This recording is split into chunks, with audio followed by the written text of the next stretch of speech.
Well, welcome everyone to part 4 of our civics workshop.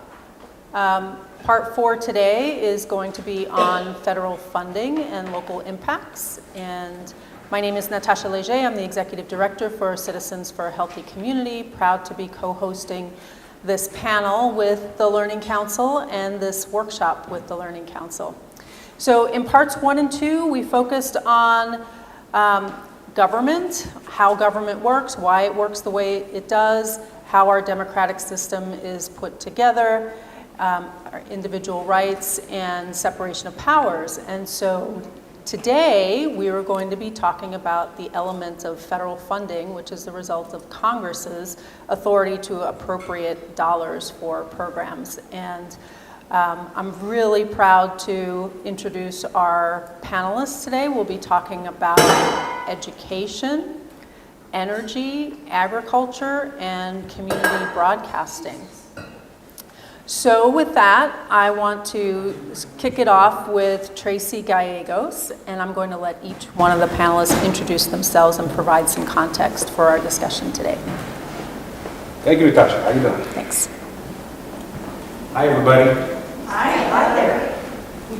So I'm going to attempt to talk to you guys a little bit today about federal funding and the impact, the uncertainty that we've had lately. Oh, not good? Move it up. Better? The uncertainty that we've been experiencing lately, how that's impacted public education. And so that's my little spiel. A little bit about myself. I'm a lifelong educator. Started at the ripe age of 22 in Aurora, Colorado. I was an elementary school teacher. And I'm a West Sloper. You know, I'm born and raised in Delta. I live in Austin today. But I did, like most people, when they're 18, they got to flee the valley for a while, right? And so I went to college over in Greeley, best education school I could find, and then got into bilingual bicultural education. So I did that for a while. I got into the administrative track. I married a girl from Delta. We started our family and decided we needed to be home and close to immediate family. And so we came back over here, and I've been here ever since. I actually worked for the school district in Grand Junction, School District 51. So I do a little bit of driving every day, but it's okay. I'm used to it. I've been doing it for this is my 18th year doing that drive. So anyway, I'm really into like the underserved and trying to figure out how our most vulnerable families can get access to the quality education. That's kind of been my passion for my career. And my experience in Aurora really kicked that off because I was at Northeast Aurora and pretty at-risk neighborhood with amazing people and tons of really, really cool kids and families. And I proudly serve on an organization called the Colorado Association for Latino Administrators and Superintendents. I'm past president and currently serving as the secretary on the executive board. And what we do in that organization is we really try hard to figure out how to empower people of color into positions of influence within the school districts in the state of Colorado. So that's a little bit about me. And I want to talk to you guys a little bit about just the Department of Education and federal funding and how it's supposed to work. So, you know, with the Department of Ed, we have a Secretary of Education, Linda McMahon, and she leads the department, and they have 3 basic jobs or responsibilities. One is to appropriate funds, federal funds to all the schools in the country. The other one is to make sure that we're following federal law in education. And the third one is to make sure that all kids have an equal access to a high quality education. So those are like the 3 things that we're supposed to do. Now, every year, Congress approves a budget, and that money is approved for schools to use all across the country. and they always do it for the following year. So the money, right now, school just started here in Delta County last week. Right? I have a senior and a 7th grader. For the 25-26 school year, that money was approved last year, right? But so every year they approve for the following year, and so that's how it's all supposed to work.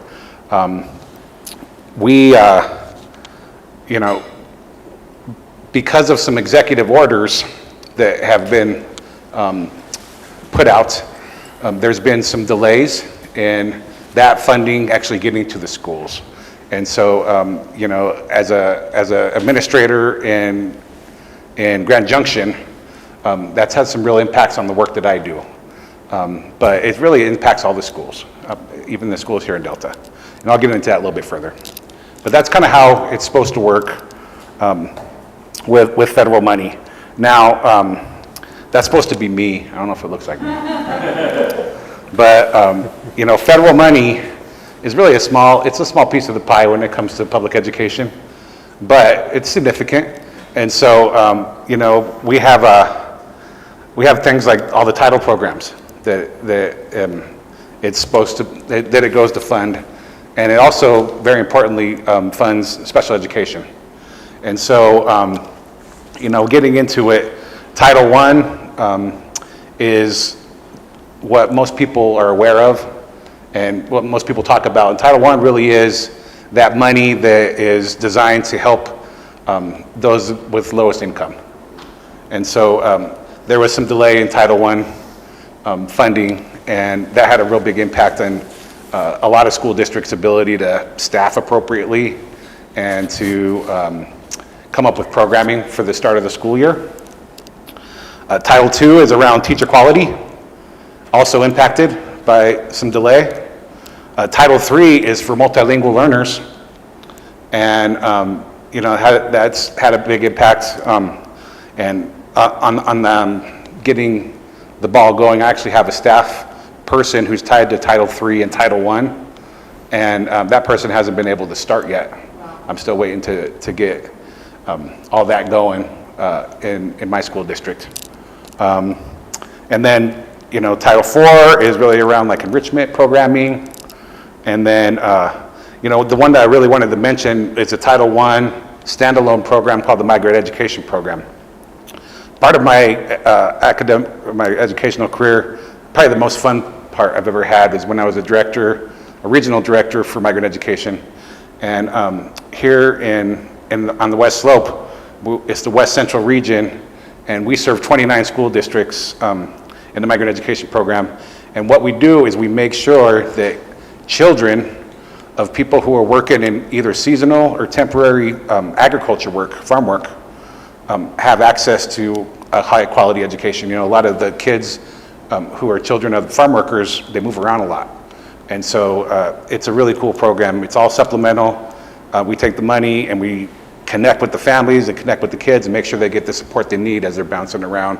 Sometimes the state, sometimes they bounce around the whole country, doing the harvest work, all the work that keeps us fed, right? And so, I love that program. That was profoundly impacted. And it's been kind of a roller coaster ride with the migrant education program right now. The school district of 51 we own the grant for West Central, and we went from like, oh no, we're not gonna have a program after September, to, oh, maybe we will. They just opened the application last week for us to apply, right? And so this is all happening in real time. Also, I just wanted to mention special ed, right? And a big impact with federal funding is with special ed. And so that uncertainty, it really does make it hard for us to make sure that all kids in the country have access to a high quality education. Going a little more local, in Colorado, about 70% of the money that goes to public education is from the state. Okay, about 20% is from local, right? And so overall, I think we're around 4% of federal money goes into public education. If we get down into like Delta, I looked this up, We were allocated $2,415,000 or whatever. In D51, where I work, we were allocated $12.7 million of federal money. So it's just a small portion of the overall budget. But there's a lot you can do in Delta with 2.4 million, right? And so not having access to that and not being able to plan for that has really made an impact locally on your leaders and your educators here in the Valley or here in the county. And I can speak about Grand Junction. It's been really hard for us too. A lot of uncertainty, and there's just a lot of confusion still, even around people like me. There's like, I still don't understand why. I mean, I think I understand, but I couldn't like really explain why we weren't able to get access to that money that was approved last year by Congress. I know this because we have to do some more scrutiny now that there's been a shift in our administration. And so before they were able to release those funds, they had to really take a deeper look and make sure that they were looking at the language of the executive orders that have been issued, right? But it's really had not a good impact on us people who have to plan for and provide strong starts for our kids and our families. So yeah, consequences, right? Oh, by the way, everybody know Celia Roberts? Yes. So Celia was awesome, right? She actually gave me, and the migrant education program, a bunch of her photography, but she is a national known photographer who's local here in Paonia, and this is some of her pictures that I just love. She had all these black and whites. Right, so I took a couple of them for this slide. But anyway, consequences. The reduction in programming is bad for kids, right? Educational services are delayed. That's not good. Staffing. As I mentioned, I have a staff member who's just waiting to hear from me. Say, hey, can I come to work yet? Not yet. Maybe next week. Right? Community health. Some of the funding is really to make sure that our kids are in safe spaces, right? And so it does impact community. And I'm not an expert at all when it comes to like community health, but I am married to a health worker who does administrative work. And it's funky right now for rural hospitals and scary, right? And so Medicare and Medicaid really do fund a lot of rural hospitals, but they don't pay all of it. They only pay a portion of it, and that makes it really hard for the hospitals. And so when you start messing with that money, it really puts them in a bind, right? And so like scary times for our rural health workers right now. And obviously the most vulnerable are the ones who suffer anyway, but they're suffering worse now because of this uncertainty in federal funding. So what are our solutions? Well, we can hope that the state can bail us out, but I'm telling you, in public education, that's a big hope. And it seems like every time we gotta cut money at the state level, K-12 education gets cut one of the largest, right? So I mean that's one possibility. The other one that I know of is local support, right? And then we gotta vote for the right people. They'll go in and hold our people accountable and make sure that they're putting our priority in our youth and our families. Those are the solutions that I know of, but I'm hoping to learn more from all of you today. I think that's it for me. Hopefully I was able to help you, give you a perspective. I really appreciate everyone being here and your attentive listening.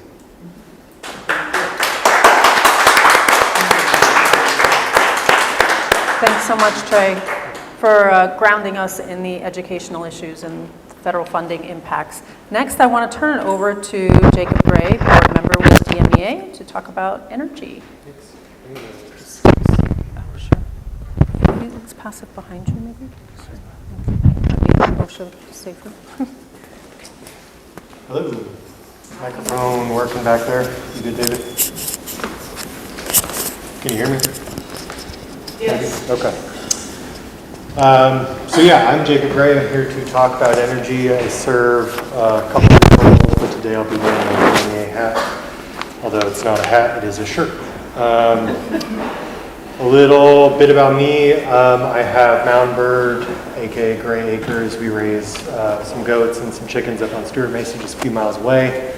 Moved to the valley when I was 20, searching for an agricultural place to be, and this seems like the place for it. So since then, I've gotten involved in DMEA, Planning Commission. I've sat on several boards here and there, Farmers Union. So just thought the best way to get involved was to get involved. And typically you show up to places and they say, oh, you look ready to join because we're hungry for people. So that's where I'm at. So a little history on DMEA. The co-op started in 1938. It was a result of an executive action to electrify rural America in the mid-30s by Roosevelt. Set up as a cooperative, meaning it's non-for-profit. The members own it, and then any profits we do make go back to the members. It's directed by the board members elected by the members. That's one of me. I'm one of 9.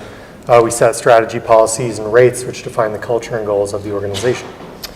A big shift for us in 2018 was our members wanted to see more self-generation, so we went to our wholesale provider, Tri-State, G&T at the time. We said, hey, we want to self-generate, we want community solar, maybe some hydro, and they said, no, your contract says 5%. So we found a buyer to buy out our contract, and that is Guzman Energy, who helped us buy out from Tri-State. We since signed a contract with them, so we have 20% self-generation at a fraction of the cost that they fill, after that self-generation. Since then, we got the Garnet Mesa solar farm approved in Delta, which once that's online, in a couple months, I think, we'll be buying 25% of that to go into our system. Because of the local ownership of DMEA, the co-op is a little more resilient when it comes to federal funding. There hasn't been a ton of federal funding for the electric industry. Obviously, we got started with that executive order to say, hey, we need these farms and folks in rural America need to get up to speed with cities. And since then, all we've seen is a little bit of maybe some wildfire mitigation.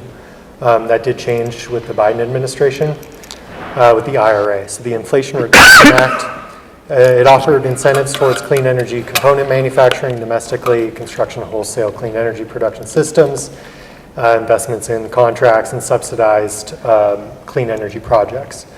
So there's 2, sorry for not having any slides, we're just going to go off the cuff here. PACE program, which is the first one, that's a $1 billion, that was a $1 billion fund aimed at investor-owned utilities, which is like your Excels, wholesale energy developers like Guzman, and then electric distribution co-ops like DMEA. The other leg of that is the New Era, which is a $10 billion fund that specifically targets rural electric cooperatives, municipals. That's kind of an overview of, again, some of the first federal funding we've seen in the electric industry in decades. We at DMEA were awarded a PACE grant funding a $96 million project. It was a 20 megawatt solar project with an 80 megawatt hour battery. The entire project was $96 million. The PACE project was going to subsidize 40% of the total project cost through investment tax credits, and then offset another 40% through further tax credits and essentially low interest loans that if we met certain parameters and if everything lines up would be forgivable loans, i.e. a grant. Again, before the IRA, there wasn't much. But now, we've got an industry that's reaching 80 plus years in age.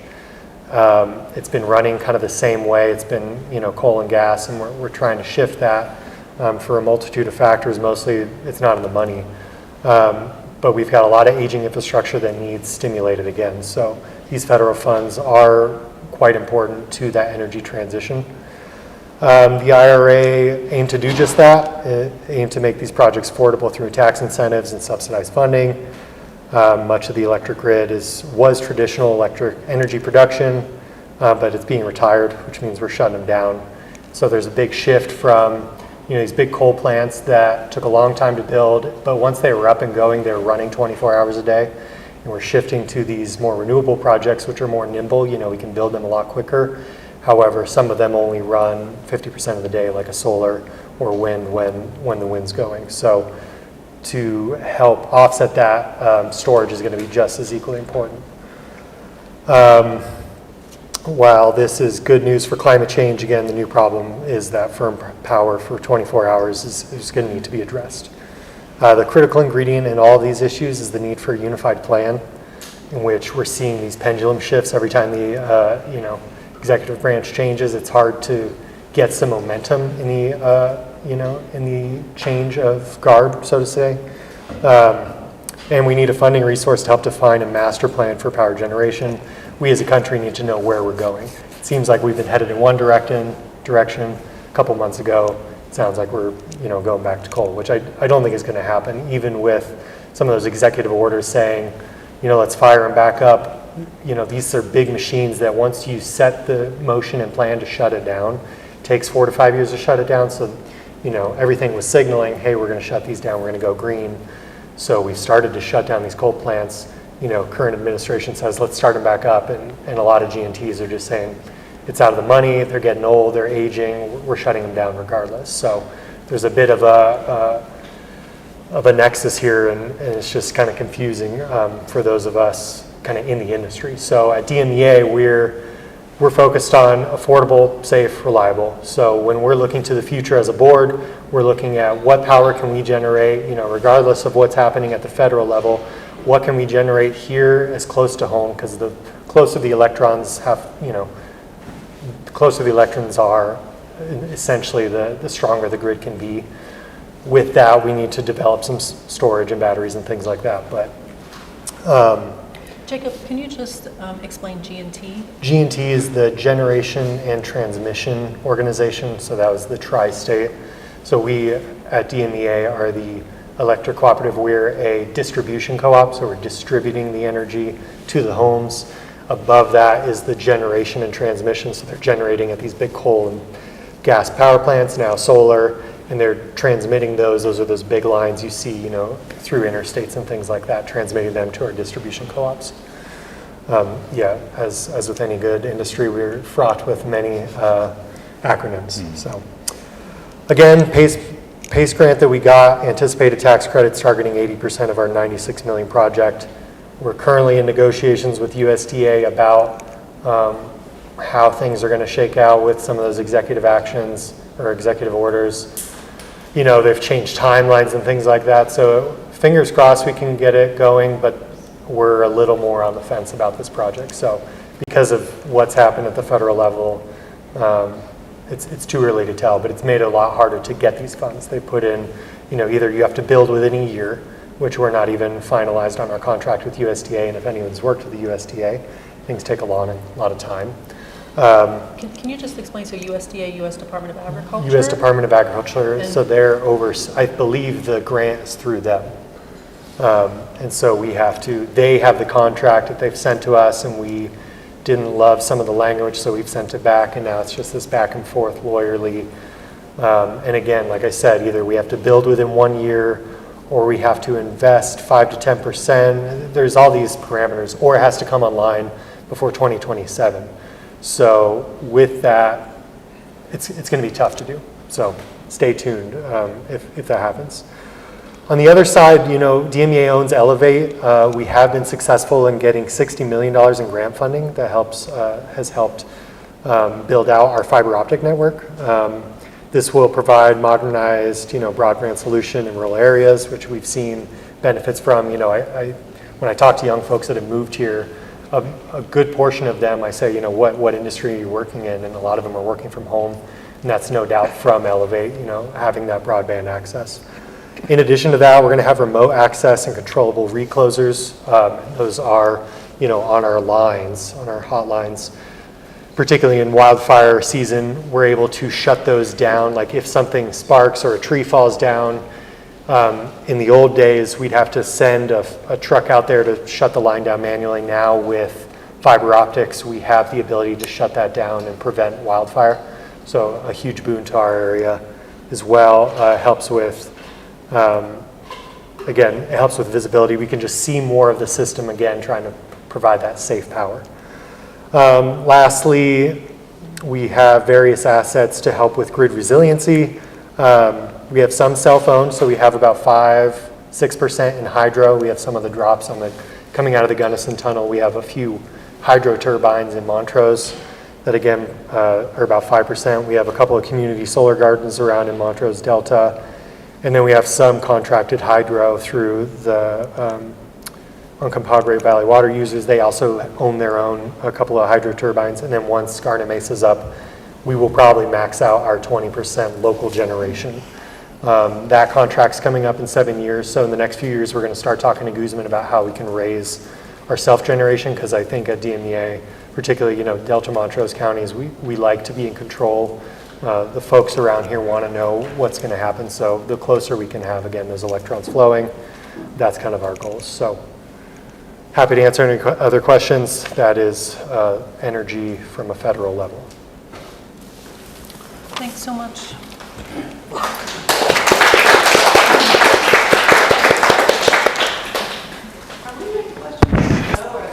Actually, if you do it at the end, folks can get through their foundational talk. Good afternoon. I'm Paul Kmeyer, and my family, we're like medical doctors. We practice agriculture up on Surface Creek Mesa between up at Everett.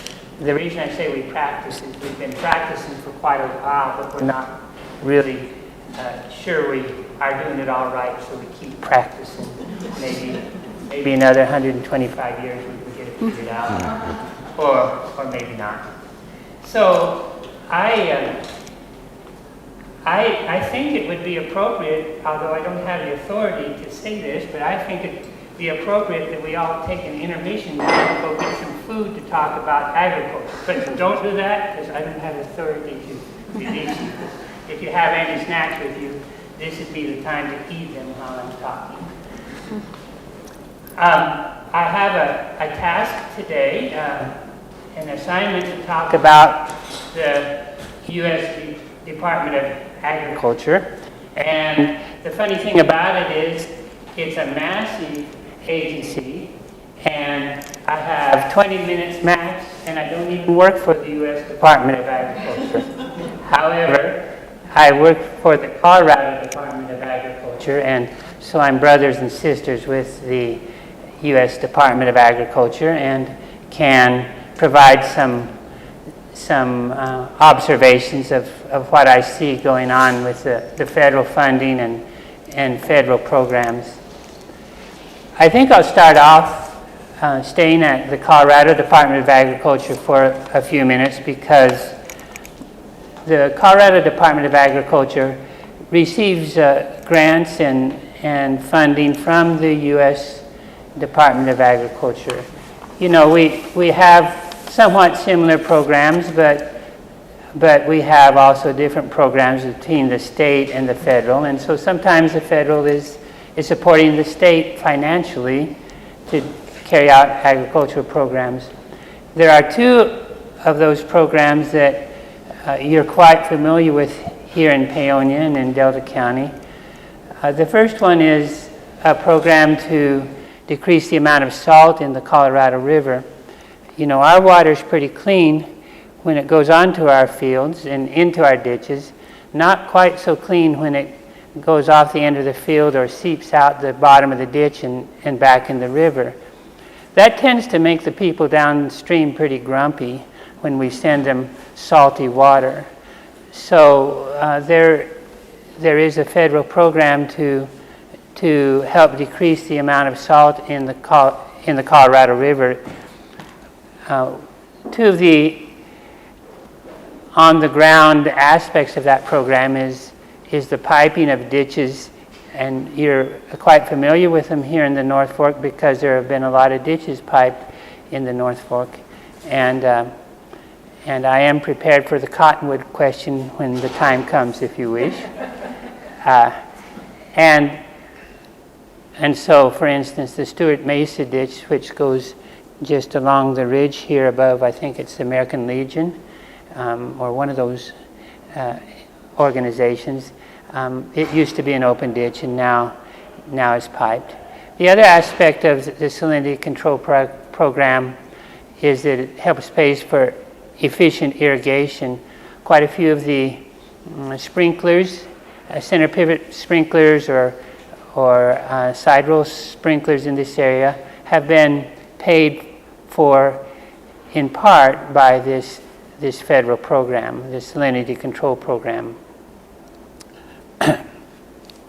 That program has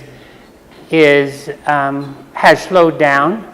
There was supposed to be another round of funding this year, and that didn't happen, and it may happen next year, but that's the impact of federal funding and the current priorities of the current administration. That it certainly slowed down. The other federal program so how is Colorado Department of Agriculture involved in the salinity program?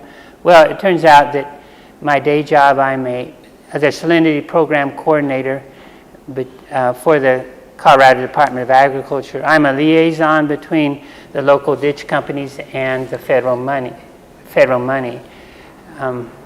It turns out that federal agencies and farmers, they speak different languages, and I'm bilingual, and I help translate. So, the other federal program that funding from the Colorado Department of Agriculture has received from federal funding is a big push in the Colorado Department of Agriculture on the topic of soil health and the understanding that soil has a lot of living organisms in it, and it's quite complex ecology under the ground, and that it's likely better to work with that complex ecology than ignoring it. So the Colorado Department of Agriculture has a robust soil health program funded by the federal government. This spring, that grant was terminated and the money clawed back. So the Colorado's Department of Agriculture's soil health program is quite a bit smaller right now, but still existing. So, turns out that the program leader for the entire state is a certain employee, a young man, a middle-aged man, living in Hotchkiss. So we're thankful that the program coordinator for the entire state is living here locally. Okay, so that's some of the impacts of federal funding on how the Colorado Department of Agriculture works. Now let's talk about the United States Department of Agriculture. You know, there's an office from the U.S. Department of Agriculture near Delta. You maybe know of it. When you go to Delta, on your left, there's that industrial park with Rocky Mountain Rebar and the cabinet factory. And there's a office called the USDA Service Center. And U.S. Department of Agriculture has offices in many of the counties across the entire country that really quite strong infrastructure to be out among the farmers and ranchers to provide services. So I'm going to do a brief overview of what happens in that office and what is the current funding situation and so forth. So we'll start I'll start with the first office on the right, okay, which happens to be rural development. Now, Jacob here was talking about an electricity grant from the USDA. So how does that happen? How is the U.S. Department of Agriculture involved in electricity? Well, the U.S. Department of Agriculture has a branch called Rural Development, and that branch has loans and grants available for helping rural communities develop. And I would surmise that's where the money came from, although I haven't read your contract. I do speak agency, and I could look it over and tell you that. But I would surmise that this is an example of the Rural Development Agency providing some grant for local electricity cooperative.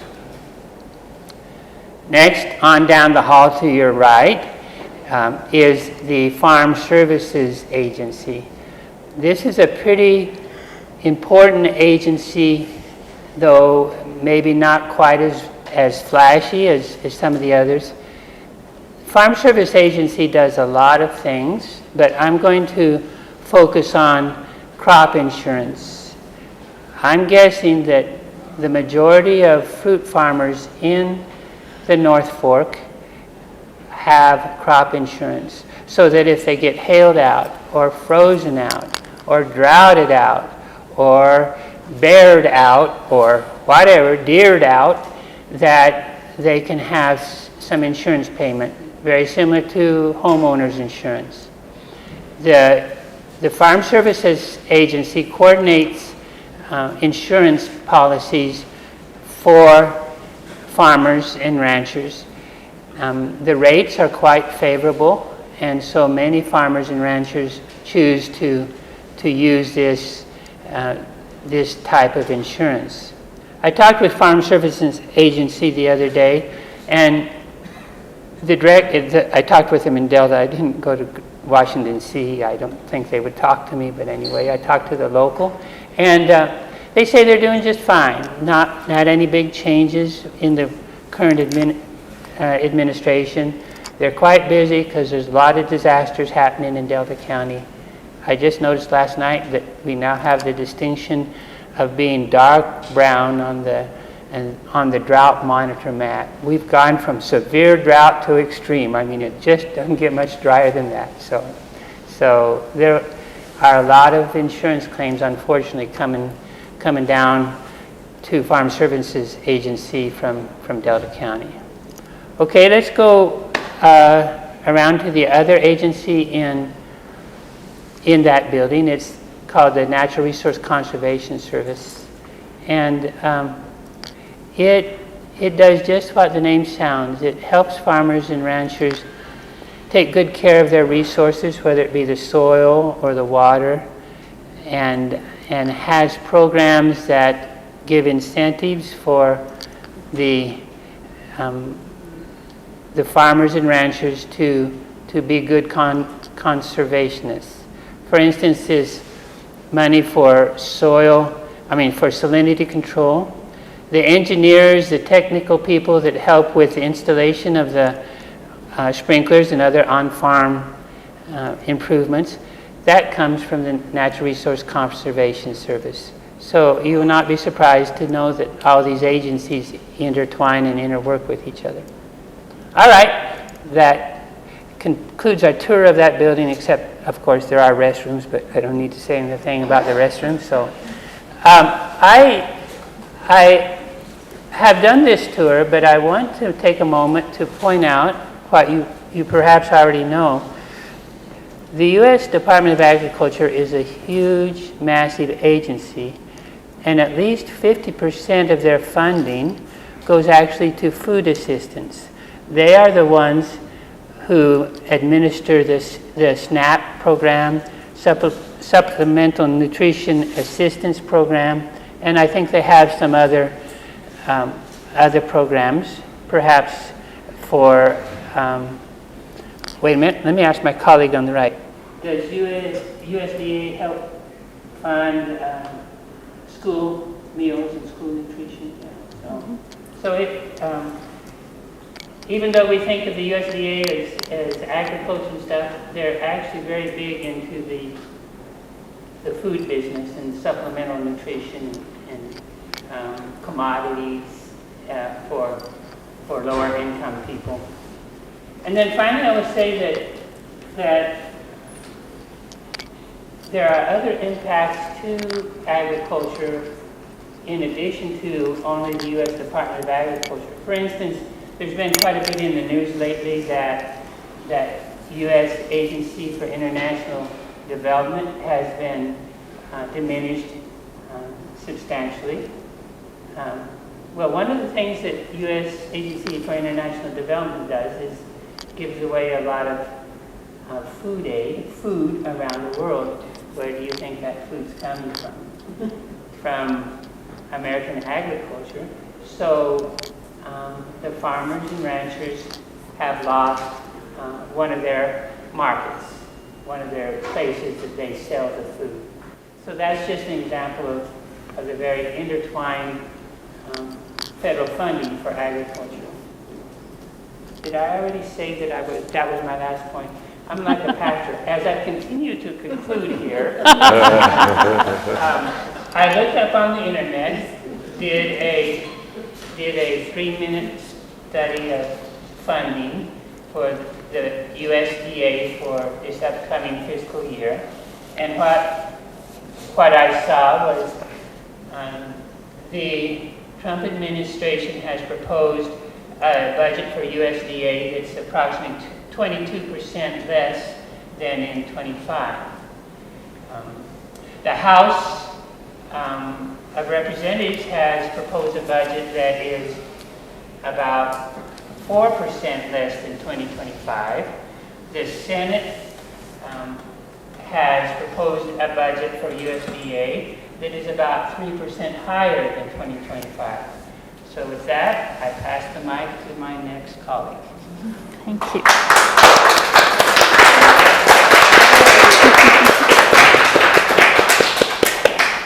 Hi, everyone.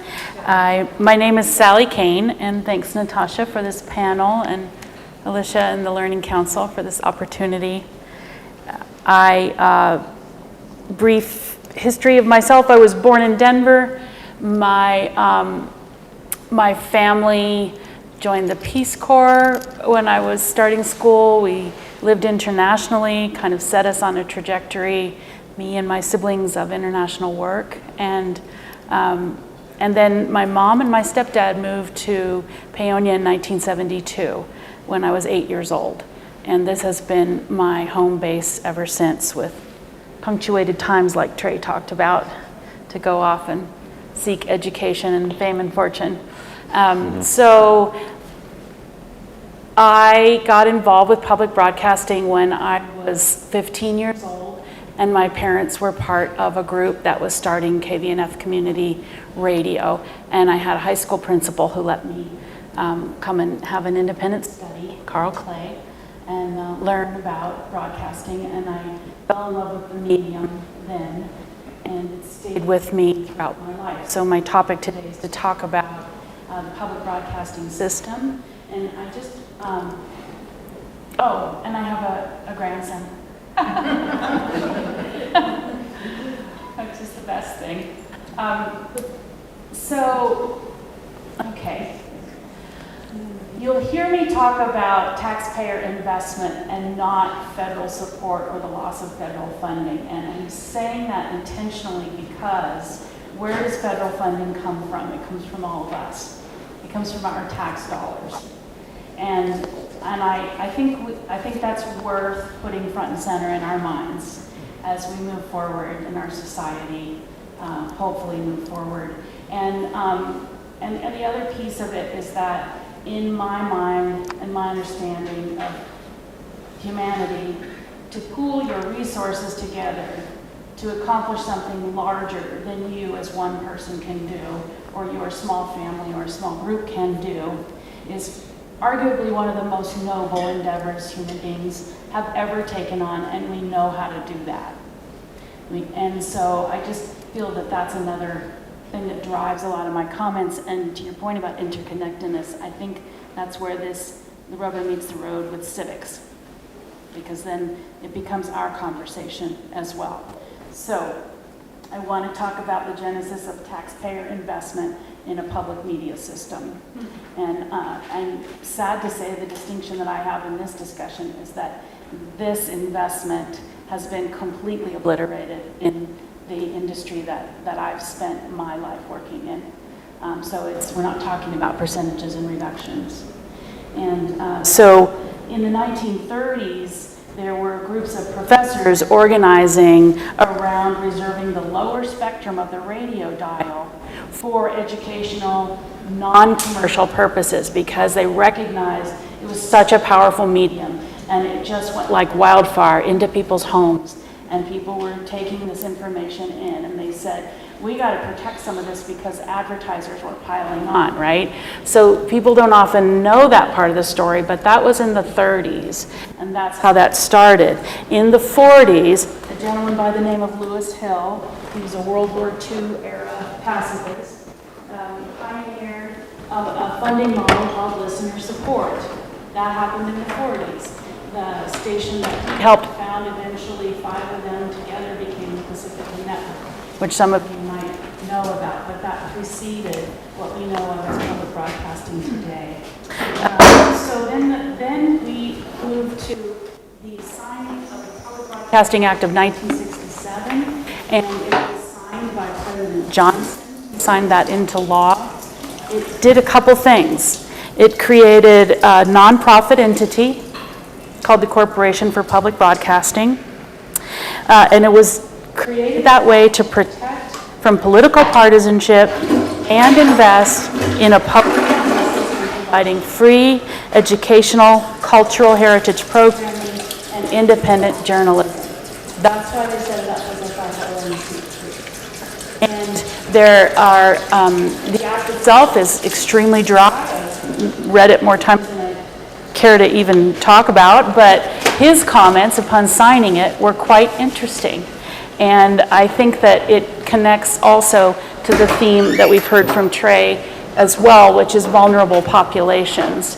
And the fact of the matter is that it's been taxpayer investment in things such as civil rights movement or the rights of our, or the needs of our vulnerable populations that have been what have moved that kind of progress for humanity forward. And public broadcasting is no exception to that. One of the things that Johnson talked about in his comments when he signed it was the telegraph. And he talked about how, you know, in the 30s that was invented and what a total miracle that was to people at the time. I mean, think of it, right? And he said, today our problem, this is 1967, is not making miracles but managing miracles. We might well ponder a different question. What hath man wrought and how will man use his inventions? So I think he was quite spot on about some of that. And he talked about how human beings yearn for more than a chicken in every pot, but also for excellence and for connection.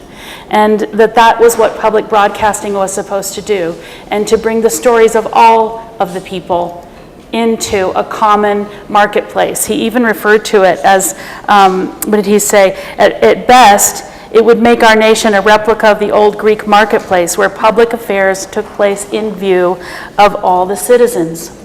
So that was a big part of the genesis of how it got started. It was also meant to invest equitably with free universal access in mind, upholding diversity and equity and inclusion by design. That was before anyone was talking about DEI. This was something that public media was designed to embrace. Part of possibly why such a huge target here, right? And the other thing Corporation for Public Broadcasting was there to do was to hold broadcasters accountable for this investment, this precious investment of people's resources, our tax dollars. So listener support and taxpayer investment then created, over 58 years, a highly successful public-private partnership. Some people don't know, but this public-private partnership has been studied worldwide. Public media took $1 federal dollar and leveraged it for $6 more in philanthropy and individual donations. That was something people were very proud of. It was something people from many different sectors wanted to talk to us about. That grew to include film. I'm not sure people know how much film is made with Corporation for Public Broadcasting dollars, but so many films that would never be made otherwise around our culture and art and investigative journalists, documentaries, those kinds of things. That has now grown into a network of tens of thousands of journalists in every state, and a $450 million investment, of which right out of the gate, 75% went to television. At the time, it was much more expensive to produce. 25% went to TV. There was a small percentage, 5% for administrative overhead, and there was a 6% that was, they call the 6% money at CPB, which was strategic investments. It's how they invested in a satellite system to move live programming. And news and breaking stuff. It's how they invested in an emergency alert system, for example. That's the kind of funding they used. It's also how they invested in film, independent filmmakers. So that's where the money came. The equipment money, as my colleagues have talked about, came from the Department of Commerce, which sounds kind of crazy, but there is a National Telecommunications and Information System, NTIS, and through that agency, there was equipment for broadcasters, mostly because, similar to the rural co-ops, rural areas have these long, big geographies. They were trying to get that covered. They needed transmitters, they needed equipment, and those are very expensive items for people living in remote areas with a lower annual income to support, right? So that's kind of how that got going. And that was $40 million. That was completely eliminated under the Obama administration. There's major funding that had come into public broadcasting through the National Endowment for the Arts. That's all on the line. FEMA and the Emergency Alert System were holding, much like you all were talking about, money that was already funded and dispersed in the banks of the other organizations, ready to go out to stations who spent like all kinds of effort to write these grant proposals, which are onerous if you've ever done a federal grant. That money was never transferred. So the FEMA money that was going to come in to help shore up our emergency alert system. Why? Because wildfires, floods, hurricanes, all these kinds of extreme climate events that have been driving local communities into hard situations where, full circle, one person alone can't take care of it the way people pooling their resources can take care of it. That's been wiped out. So at first you heard about a rescission in the spring. That took money back, again, that was already funded. It was usually 2 years forward funded. That took money back that was already funded and already in CPB's bank that they were ready to grant to their grantees, gone. That's why KVNF was 160 grand shy for their next year, but 50 grand shy starting in October, right? Because that was a rescission, and that has never happened before in the 58-year history of the public broadcasting system. Fast forward, we then got the entire budget eliminated through Health and Human Services, which is where Corporation for Public Broadcasting gets its money granted. So it's gone. So what is happening is that they're closing it down. And there's going to be, most of the employees will be leaving by the end of September. They're just trying to wrap up the paperwork and the things that they've got going out the door. And then there'll be a skeleton crew that stays on until January, and they're going to be highly focused on what to do to archive this very precious content that has been so carefully curated over 58 years, that tells a whole other story of our country, and a much deeper story of the civil rights movement and the American Indian movement and the women's movement in particular. So the archiving of all of that is a big question. And then what to do about the infrastructure itself that moves this live programming that broadcasters all over the country are relying on. So trying to figure that out. So that's the picture of right now.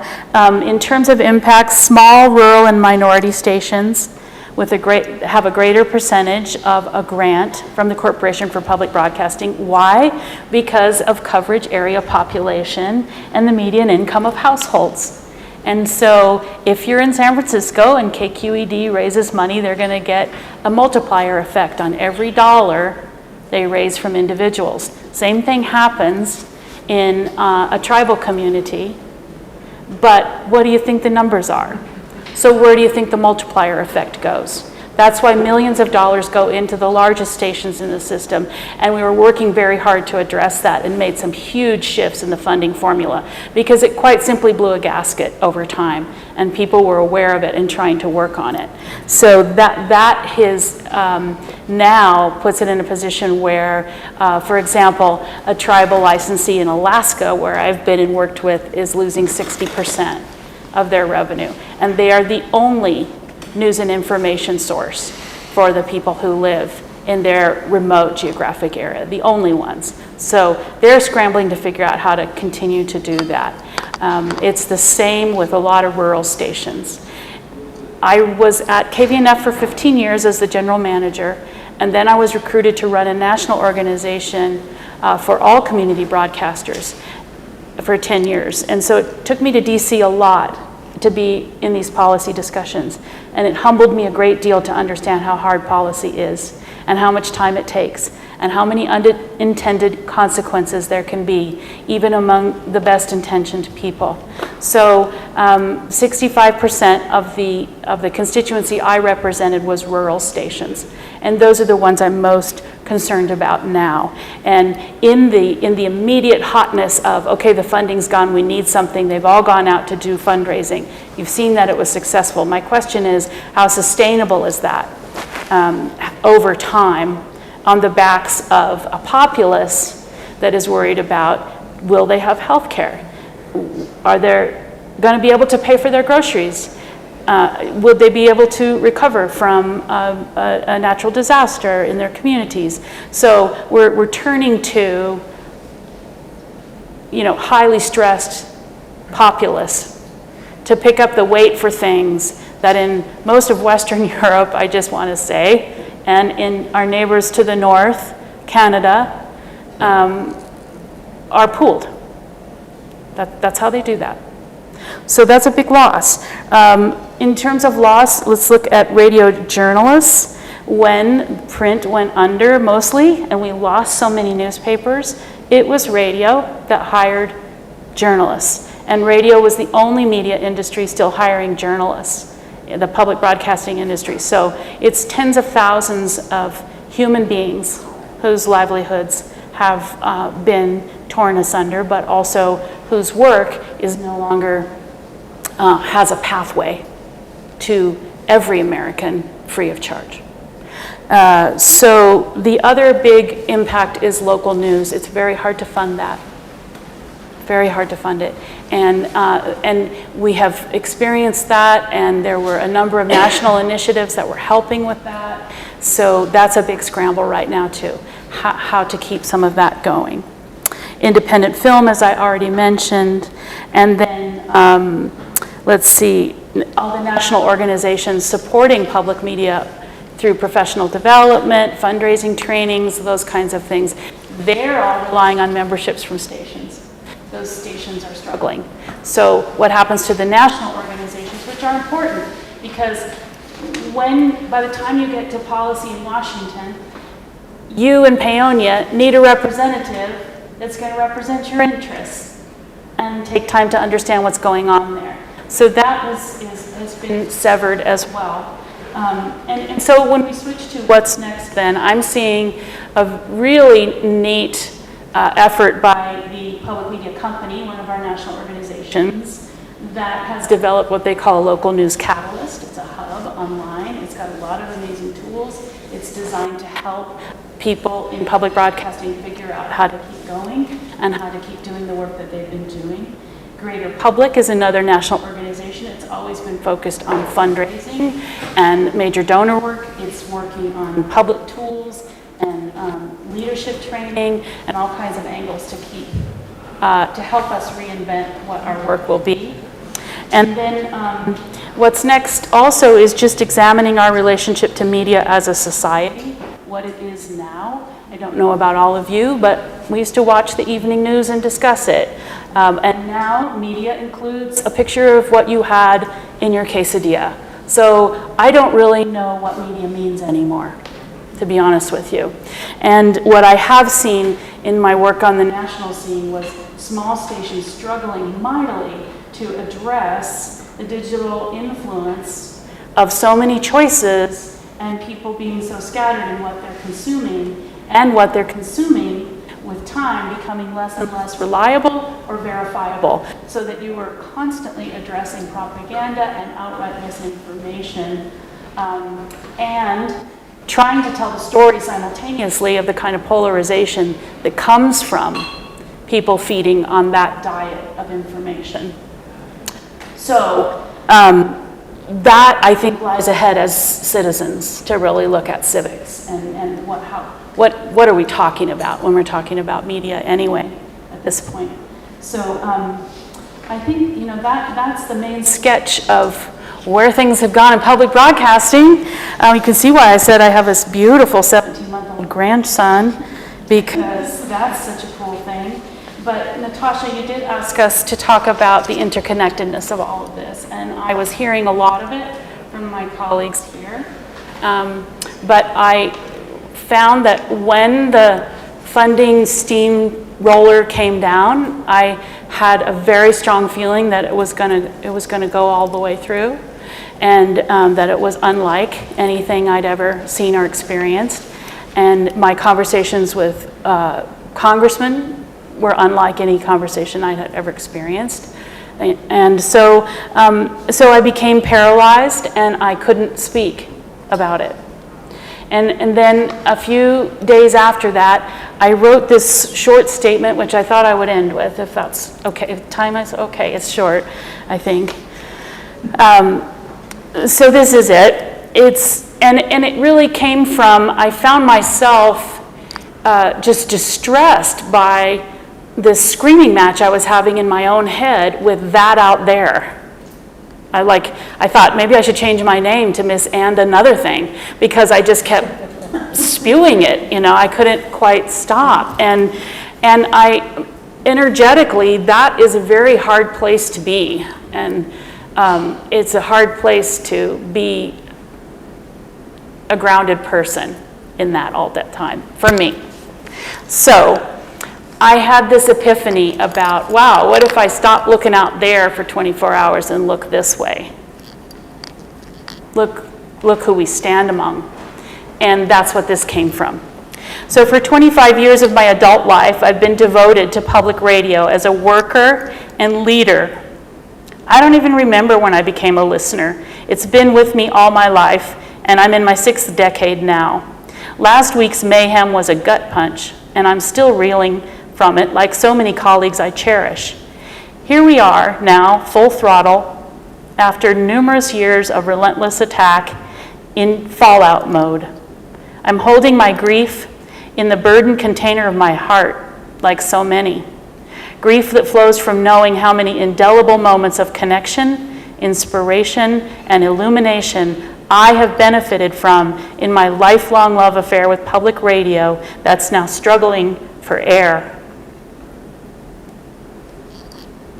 For me, there's also grief in the face of watching us trot out the tired narratives of which stations will be hit worse, which ones can absorb what percentage of their revenue being gutted. The big stations will be okay. It's those poor, rural, tribal, and historically black colleges and university stations that'll suffer.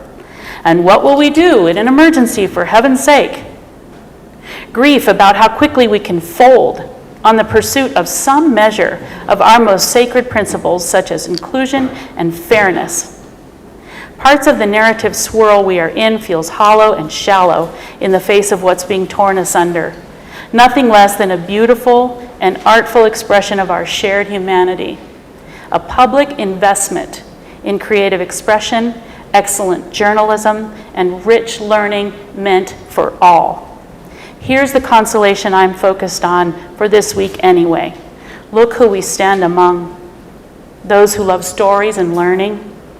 those who celebrate art and creativity, those who choose service to something every day over destruction and fear, those who care about reading to a child, caring for an elder, helping out at a school, those who care about wellness, ending hunger, growing food, and healing wounds, those who plant trees, take walks, and marvel at the night sky or the song of a bird. Look who we stand among. Silencing us is not an option, though the way forward is fraught and confusing. We will not disappear, and I will not acquiesce to those who practice depravity as a lifestyle. The fact that we are one of their targets is a badge of courage and a testament to the power we possess, not power over, but power from within. I have no idea what the coming months will reveal and require. I don't believe anyone does. But for right now, in this moment, I'm fixing my gaze on who I stand among, and it's a soothing sight for sore eyes. I'm leaning into the uncomfortable silence because I know that a chorus is gathering force underneath it. Thank you.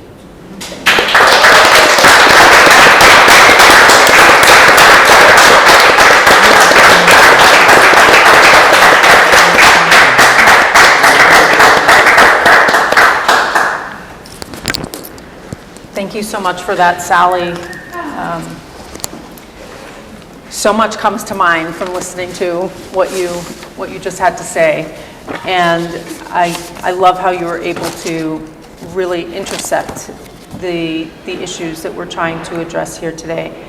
I first want to start out by saying these are all community leaders right here, and let's give them all a big hand for everything that they do. I want to thank Sally for bringing up this concept of taxpayer investment versus perhaps federal funding, because there's so many questions out there that I think a lot of people have in terms of what does it mean to have something that's government funded? What does it mean to support a particular policy? What does it mean to have a vision for country and community? And this concept of taxpayer investment in all the issues that we've talked about. We've talked about education, we've talked about energy, agriculture, and shared community experience and information. I want to ask each and every one of you, you touched on it a little bit, but for those that are watching all of this flotsam go back and forth in chaos, what do you think is the biggest misunderstanding that people have of various programs that we've talked about, of government funding, of taxpayer investment? Whoever wants to go first. Paul. Shall we put this cord in front of us so that we Bring it in the easier? middle, and then we can.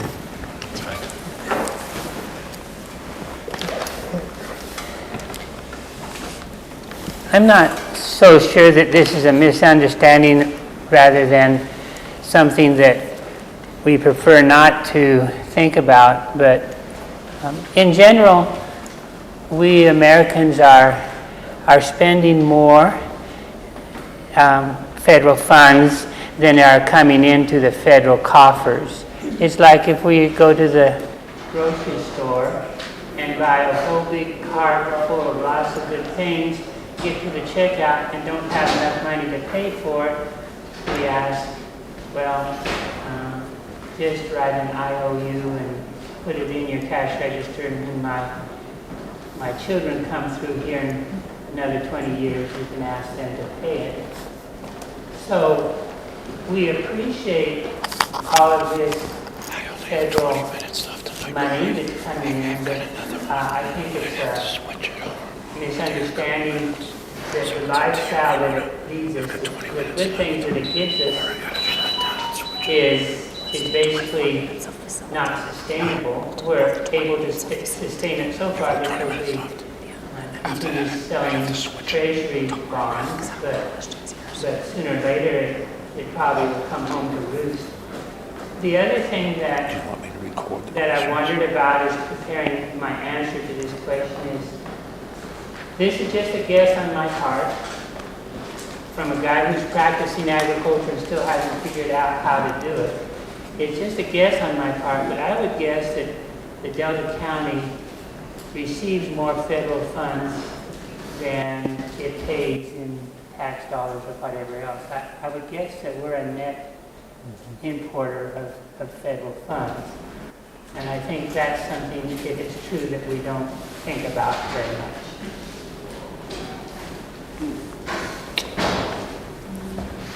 Yeah, I think a misunderstanding, and I'll speak anecdotally for me, when I heard this, as Sally said, all of it just kept steamrolling in, and you kind of get in this zone where I kind of numbed myself out, where I thought, it's not going to affect me, it's not going to impact me, but clearly, as we've heard from all of us, that the federal funding does trickle in, and it's hard when you hear some of these dollar amounts and you're like, you can't even comprehend what $1 billion looks like or $1 trillion. We start talking about deficits. So I think for me, biggest misunderstanding was, I'm going to shut off from it because it doesn't impact me. But the reality is it impacts us all.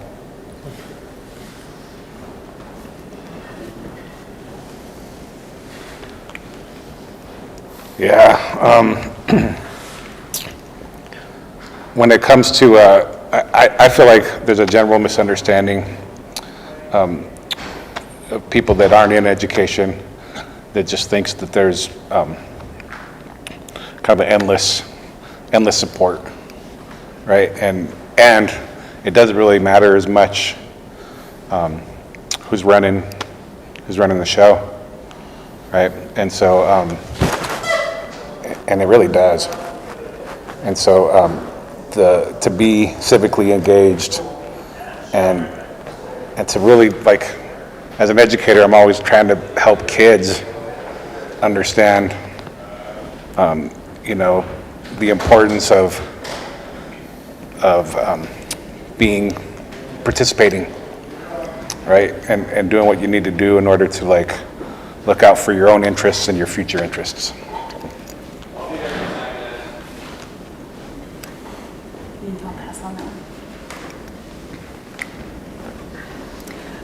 Thanks for that. I did want to, we talked about some connectedness here, and for me, each and every one of you touch on education and being able to share your specific issues, but also educate your community and others as a common thread. Do you see any other common threads? Tracy, you started talking about civic engagement, but what other kind of common threads do you see between what each and every one of you are addressing and dealing with day in and day out? And in particular, I think we need to address the variability or perhaps lack of predictability that we're experiencing. All of the programs that you deal with really depend upon some level of predictability in funding, in audience, in content. But how does all that change when you don't know what's going to happen from one day to the next?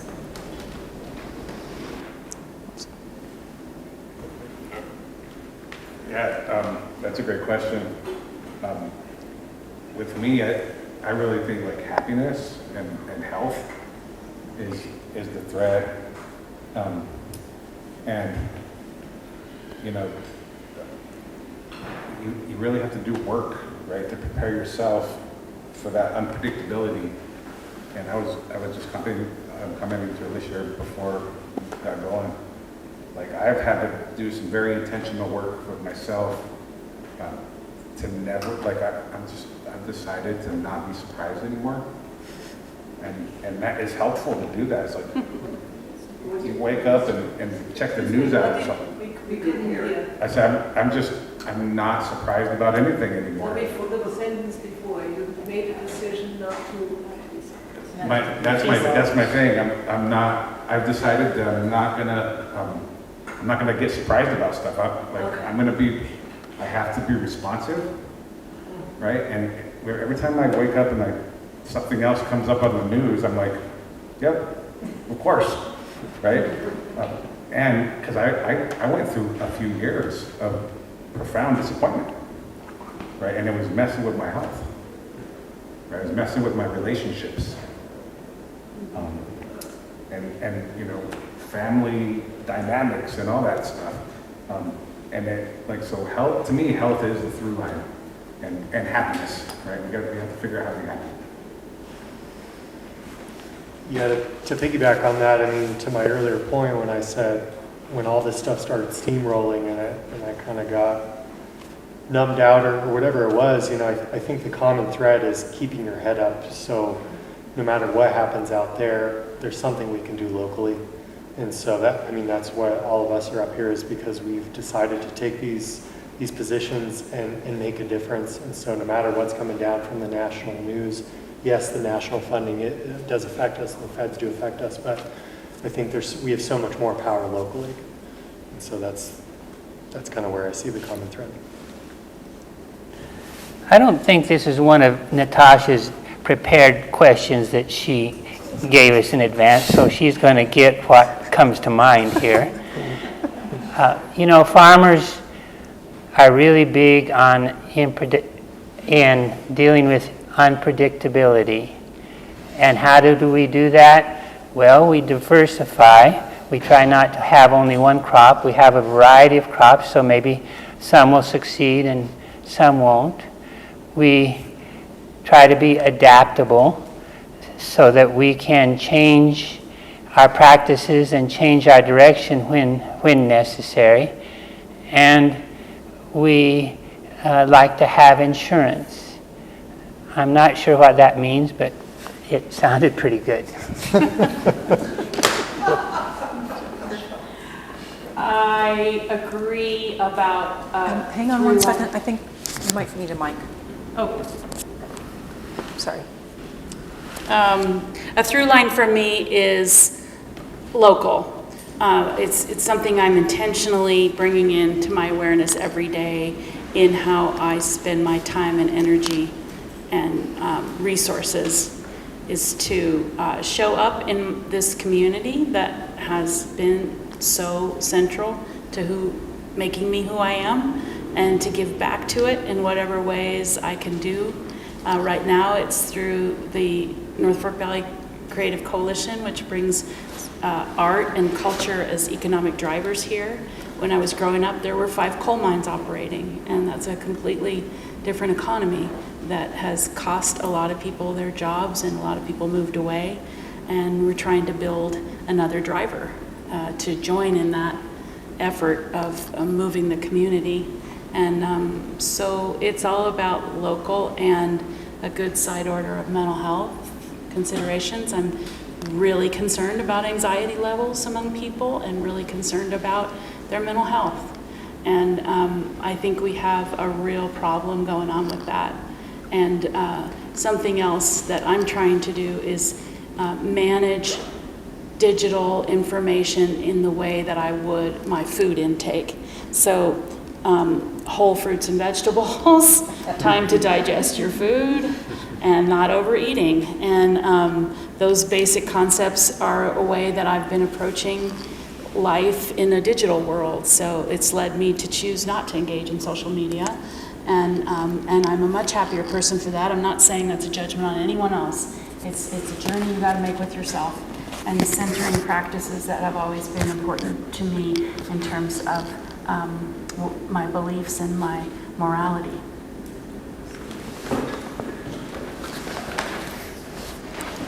Well, I did warn you that I'd ask questions based on what you said, so, but getting back to a question that I did have, which is, the Colorado legislature is going to go into a special session next week, and they need to cut close to another $1 billion from the state budget as a result of the federal funding cuts and their impacts to Colorado. So question for you is, in your specific areas, how do you worry about the special session coming up and additional cuts, and what that means for your areas?